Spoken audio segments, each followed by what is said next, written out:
పదవికి మొదలైన పోటీ, అద్వానీతో పాటు రేసులో మరో ఇద్దరు.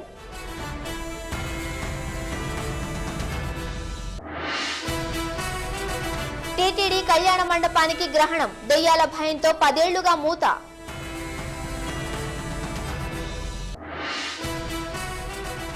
రౌడీయిజంపై సిక్కోలు ప్రజల ఉద్యమం, మంత్రి గాని తనయుడి ఆగడాలకు కళ్లెం.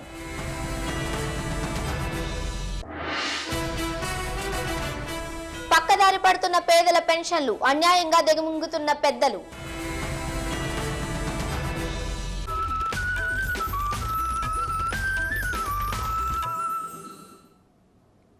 ఎన్నికలు జరిగేందుకు ఇంకా ఏడాది కాలం ఉంది.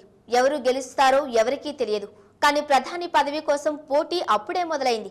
సీనియర్ నాయకులు ఎవరికి వారు తామే పదవికి అర్హులమని భావిస్తున్నారు. కాంగ్రెస్ పార్టీ మాత్రం ముందుగానే తన ప్రధాని అభ్యర్థిని ప్రకటించేసింది. బీజేపీ మోడీని ప్రకటించాలా వద్దా అనే విషయాన్ని తేల్చుకోలేకపోతోంది. అద్వానీతో సహా మరో ఇద్దరు నేతలు కూడా ప్రధాని పీఠంపై కన్నేశారు. మరెవరు చూద్దాం.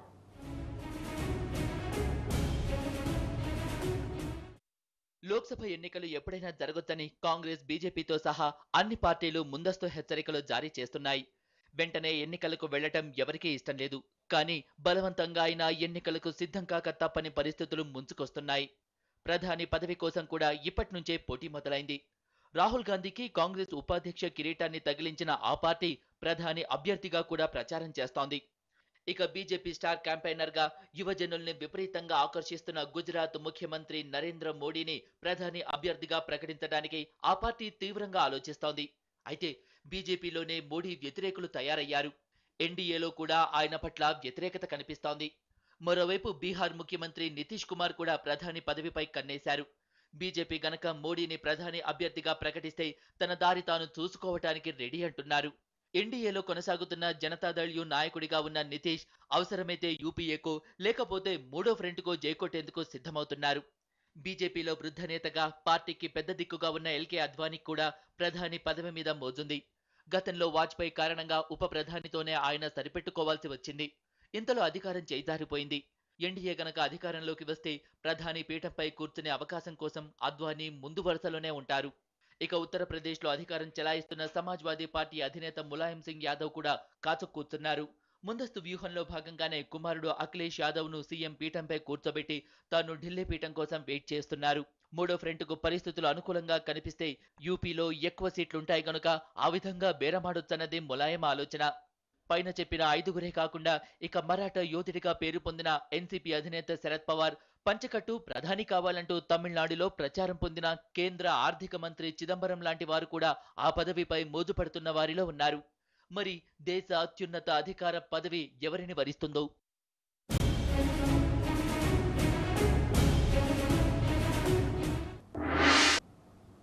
రాష్ట్రంలో అమలవుతున్న ఈ పాస్ విధానాన్ని దేశవ్యాప్తంగా అమలు చేసే ప్రయత్నాలు ఊపందుకున్నాయి. విద్యార్థుల స్కాలర్షిప్లు పక్కదారి పట్టకుండా పంపిణీ చేసేందుకు ఉద్దేశించిన ఈ పథకాన్ని కేంద్ర ప్రభుత్వం త్రిపుర, హిమాచల్ ప్రదేశ్లకు రాష్ట్రాలకు విస్తరించింది. త్వరలో కర్ణాటకకి కూడా విస్తరించాలని భావిస్తోంది.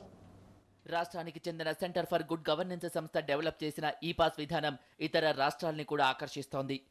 విద్యార్థుల స్కాలర్షిప్లు పక్కదారి పట్టకుండా నేరుగా విద్యార్థుల బ్యాంక్ ఖాతాల్లో జమ చేయటం ఈ సాఫ్ట్వేర్ ప్రత్యేకత. 2010 నుంచి రాష్ట్రంలో ఈ పథకం అమలు జరుగుతోంది.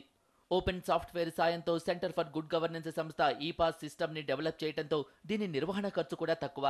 దీంతో కేంద్ర ప్రభుత్వం కూడా ఈ విధానాన్ని దేశవ్యాప్తంగా అమలు చేయాలని భావిస్తోంది. ఢిల్లీలో జరిగిన ఒక కార్యక్రమంలో కేంద్ర ఐటీ శాఖ మంత్రి కపిల్ సిబాల్ ఈ పాస్ విధానాన్ని త్రిపుర, హిమాచల్ ప్రదేశ్ రాష్ట్రాలకు కూడా విస్తరించారు. రాష్ట్రంలో అమలవుతున్న ఈ విధానాన్ని ఏపీ సెక్రటేరియట్ నుంచి అధికారులు కేంద్ర మంత్రికి వివరించారు.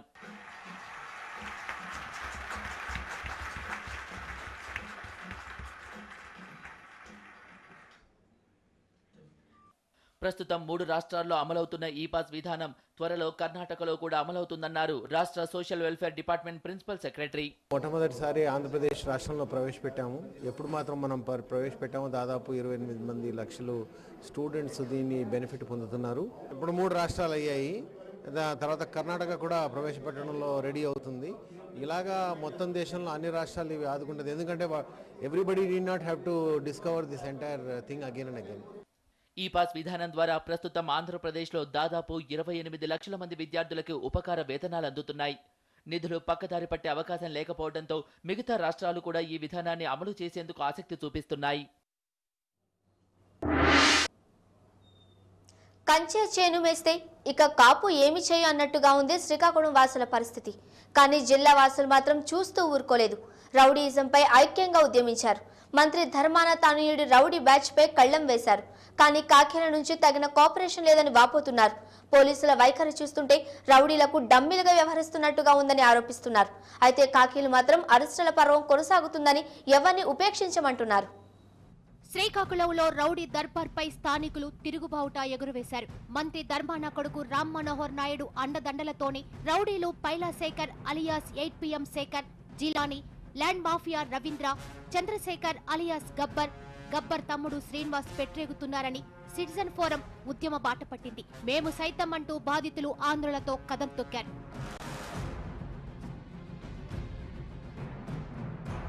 రౌడీయిజానికి వ్యతిరేకంగా శ్రీకాకుళం వాసులు ఈ నెల 21న నిర్వహించిన బంద్ విజయవంతం కావడంతో కాకిలకు కర్తవ్యం గుర్తుకొచ్చింది. మర్నాడే అరెస్టుల ఖాతా ఓపెన్ చేశారు. శేఖర్, జిలానీ, రవీంద్రలను అరెస్ట్ చేశారు. గబ్బర్ తమ్ముడు శ్రీనివాస్ కూడా లోపలేశారు. అయితే వాళ్లంతటా వాళ్లే లొంగిపోయేలా రహస్య మంత్రాలతో రౌడీలను ఒప్పించిన కాకీలు అరెస్టు పేరిట హైడ్రామా క్రియేట్ చేశారనే విమర్శలు వినిపిస్తున్నాయి.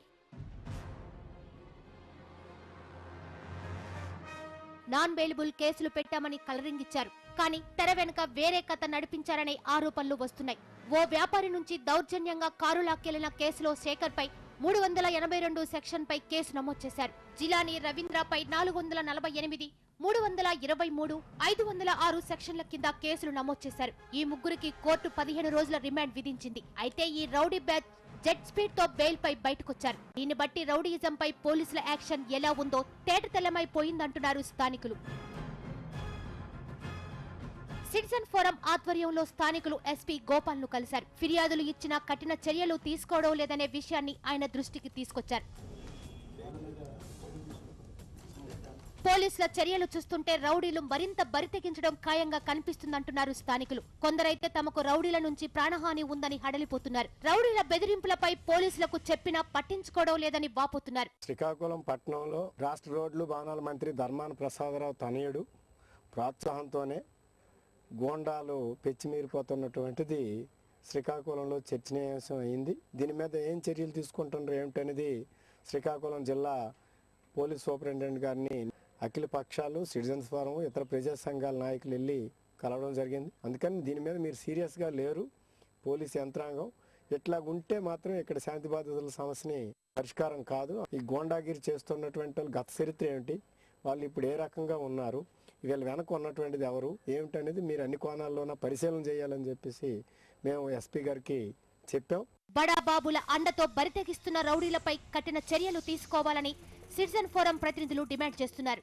పోలీస్ డిపార్ట్మెంట్ అఫీషియల్స్ ఇవాళ కొత్త వాళ్ళేం గారు, ఇక్కడ కూర్చున్న వాళ్ళు జనరల్గా ప్రభుత్వ పెద్దలకి అణకువతో మెలగాల్సినటువంటి ఒక అవసరం కలిగి ఉన్నవాళ్ళు. నిక్కచ్చిగా వ్యవహరించి చట్ట ప్రకారంగా నడుచుకున్నాం అనేటటువంటి పోలీస్ అధికారులు చాలా తక్కువ మంది అక్కడక్కడ మాత్రం ఉంటారు. అలాంటి జనరల్ వాతావరణంలో ఉండే పోలీస్ అధికారులు మన జిల్లాలో కూడా ఇవాళ ఉన్నారు. ఏమైనా వాళ్ళ తాలూకా లోపాలు, వాళ్ళ తాలూకా అనవసరమైనటువంటి లాలూచితనం ఇవాళ ఎక్స్పోజ్ అయింది. ఇటుపైన సరే జిల్లాలో వాళ్ళు వాళ్ళ పాత్రని ప్రాపర్గా నిర్వహిస్తారని మనం ఆశిద్దాం. అందుకోసమే ఈరోజు పోలీసులు ప్రేక్షక పాత్ర వహించడానికి కూడా కారణం ఏంటంటే రాజకీయాల్లో దానిలో ఉన్నాయి కాబట్టి ఈరోజు పోలీసులు ప్రేక్షక పాత్ర వహించినది సరైంది కాదు. ఈ రౌడీ రాజ్యాన్ని స్థానిక రాజకీయ నాయకులే పెంచి పోషించినారు. ప్రధానంగా మంత్రి గారు అనేది అందరూ కూడా ఈరోజు చెప్పడం అనేది జరుగుతుంది. ఆయనే వచ్చి వివరణ కూడా ఇచ్చుకోండ్రు.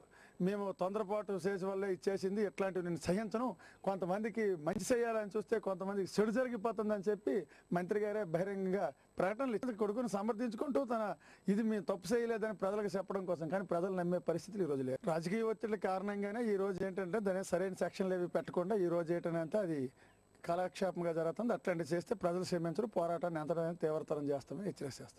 రౌడీయిజంపై ప్రజల నుంచి తీవ్ర స్థాయిలో వ్యతిరేకత ఉన్నా పోలీసులు మెతక వైఖరితో ఉండడం ఏంటని ప్రశ్నిస్తున్నారు మహిళలు. కాకిల నిర్లక్ష్య వైఖరి వల్లే మహిళలకు రక్షణ లేకుండా పోతుందని ఆరోపించారు సిటిజన్ ఫోరం ప్రతినిధి అరుణ. ఇంతవరకు ఇటువంటి పరిస్థితి టౌన్లో ఎప్పుడు ఎదురవ్వలేదు. కానీ కొంతమంది వ్యక్తుల వలన ఈరోజు ప్రశాంతంగా ఉన్న టౌన్ వాతావరణం పూర్తిగా పాడైంది. ప్రజలందరూ కూడా చాలా ఆందోళనగా ఉన్నారు. ఎప్పుడు మా పిల్లలకి ఏ రకమైన భయం కలుగుతుందో, ఏ రకమైన దాడులు జరుగుతాయో, రౌడీల నుంచి ఎటువంటి ప్రమాదం ఎదురవుతుందని చెప్పి ఆందోళనతో ఈరోజు పట్టణంలో ప్రజలు ఉన్నారు, ప్రధానంగా మహిళలు ఉన్నారు. అది కూడా కొన్ని వీధుల్లో ఈరోజు దమ్మల వీధి కానీ అలాగే మరికొన్ని సెంటర్స్ ఉన్నాయి. ఆ సెంటర్స్లో ఇటువంటి అడ్డాలు నడుస్తున్నాయి అన్నది బయటకు వచ్చింది. దాని నుంచి ఆ ప్రజలందరూ కూడా చాలా ఆందోళన పడుతున్న పరిస్థితిలో జిల్లా ఎస్పీ గారు కూడా చాలా శాంతంగా చెప్తున్నారు కబుర్లు. అటువంటి పనికిరాదు. ఇప్పుడు ఎవరైతే కంప్లైంట్ ఇచ్చారో అదే కాకుండా ఎవరి మీద అయితే ఆరోపణలు వచ్చాయో వాళ్ళ మీద కఠినంగా శిక్షలు విధించే విధంగా సెక్షన్స్ పెట్టాలి, వాళ్ళ మీద కేసులు నమోదు చేయాలని చెప్పేసి మేము కోరుతున్నాం. కొమ్మలతో సరిపెడితే కాదు, రౌడీలకు ఆశ్రయం ఇస్తున్న విష వృక్షాలను సైతం కూకటి వేళ్లతో పెకిలించే వరకు, రౌడీయిజాన్ని సమూలంగా తుడిచిపెట్టే వరకు ఉద్యమాన్ని మరింత ఉధృతం చేస్తామంటున్నారు శ్రీకాకుళం వాసులు. శ్రీవారిని దర్శించుకోవాలంటే ఎంపీదో మంత్రిదో లెటర్ ఉంటే దర్శనానికి ఢోకా ఉండదని అందరూ అనుకుంటారు. అలా రిఫరెన్స్ లెటర్లతో వచ్చిన వారికైనా శ్రీవారి దర్శనం అవుతోందా అంటే అది లేదంటున్నారు భక్తులు. వీఐపీ దర్శనంలోనూ ఇబ్బందులు తప్పడం లేదని ఆరోపిస్తున్నారు. వెంకన్న దర్శనం కావాలంటే టీటీడీ సిబ్బందిని ప్రసన్నం చేసుకోవాల్సిందేనంటున్నారు.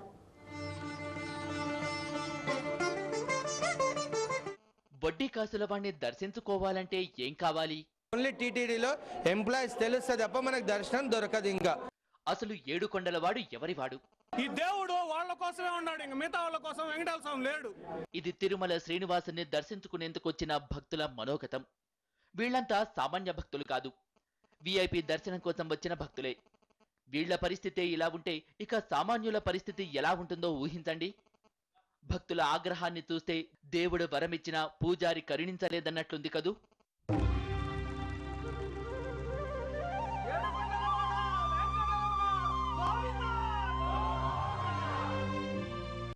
ఇక్కడ క్యూలో నిల్చున్న వాళ్లంతా వీఐపీ దర్శనం కోసం తిరుమలకు వచ్చిన వాళ్లే.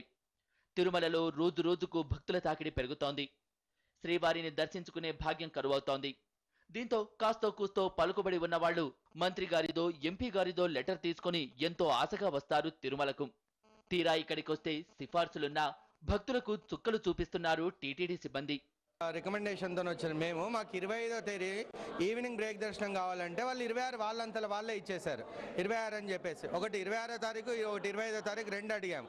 అయితే 2 26వ తారీఖే ఇచ్చారు. ఇక్కడికి వచ్చిన తర్వాత ఈ విధంగా పరిస్థితి ఉంది. 4 గంటల తర్వాత వచ్చి మెసేజ్ పెట్టారు. 4 గంటల తర్వాత వచ్చి మీ పైసలు కట్టేసి తీసుకొని వెళ్ళండి టికెట్ అన్నారు. ఇంతవరకు మేము వచ్చి ఇంతసేపు అవుతున్నా కానీ అసలు కదులుతలే. ఎవరికి వాళ్ళు ఈ బ్యాక్ డోర్ నుంచి రావడం, తీసుకొని వెళ్ళిపోవడం. ఈ విధంగా మొత్తం టీటీడీని భ్రష్టు పట్టించడానికి వీళ్ళు నిర్వహిస్తున్నటువంటి కార్యక్రమంలో కనిపిస్తుంది. ఇది వీఐపీ రెఫరెన్స్లతో వచ్చిన క్యూ లైన్లో ఇబ్బందులు తప్పటం లేదు భక్తులకు. గంటల తరబడి లైన్లలో వేచి ఉన్న టికెట్ కౌంటర్లో టీటీడీ సిబ్బందిదే హవా.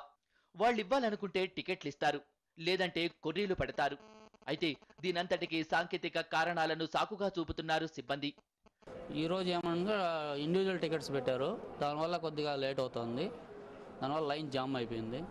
అందులో 5:15కి సర్వర్ డౌన్ అయింది, 5:30కి వచ్చింది. కొద్దిగా ప్రాబ్లం, సిస్టమ్ కొద్దిగా స్లోగా ఉంది. ఇదంతా సిబ్బంది ఆడుతున్న నాటకమంటున్నారు భక్తులు. కౌంటర్లలో టీటీడీ ఉద్యోగులు ఇష్టారాజ్యంగా వ్యవహరిస్తున్నారని ఆరోపిస్తున్నారు. సర్వర్ డౌన్ అయితే టీటీడీ వాళ్ళకి ఎట్టు వస్తాయి? టికెట్లు సపరేట్ గా వస్తాయా? సర్వర్ వాళ్ళకి ఏమైనా సపరేట్ సర్వర్ ఉండదా? యాత్రికులకు టికెట్లు, యాత్రికులకు మాత్రం సర్వర్ డౌన్ అయిపోతుంది. టీటీడీ ఎంప్లాయీస్ వాళ్ళకి మాత్రం అప్పులో ఉంటుంది సర్వర్. భక్తులను నానా ఇబ్బందులకు గురి చేస్తున్న టీటీడీ సిబ్బంది కాసులు ముట్టజెప్పందే పని చేయట్లేదని ఆరోపిస్తున్నారు భక్తులు. ఇదేంటని ప్రశ్నిస్తే సీఎంకు ఫిర్యాదు చేసుకోపోండని సమాధానమిస్తున్నారని మండిపడుతున్నారు.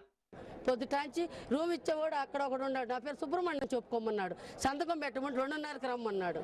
2:30కి వచ్చినా కూడా డబ్బులు ఇచ్చిన వాళ్ళకి సంతకం పెడుతున్నాడు. మేము డబ్బులు ఇలా పోయి మీ సీఎంకి చెప్పుకోమన్నాడు నన్ను. మా ఉద్దేశం అంతా చేతిలో డబ్బులు అవి పెడితే ఇస్తున్నారు. అది డబ్బులతోటే పోతుంది, కానీ ఇక్కడ వెంకటేశ్వర స్వామి గుడికి భక్తితో వచ్చిన వాళ్ళు లేదు. భక్తుల ఆరోపణలను టీటీడీ సిబ్బంది దృష్టికి తీసుకెళ్లేందుకు TV9 టికెట్ కౌంటర్లలోకి వెళ్లింది. అక్కడి పరిస్థితి చూస్తే భక్తుల ఆరోపణలు నిజమేనని తేలింది. కౌంటర్లలో పోలీసులు, టీటీడీ ఉద్యోగులే కనిపించారు. TV9 రాకను గమనించిన కౌంటర్ సిబ్బంది వారినక్కడి నుంచి పంపించేందుకు కాసేపు హంగామా చేశారు.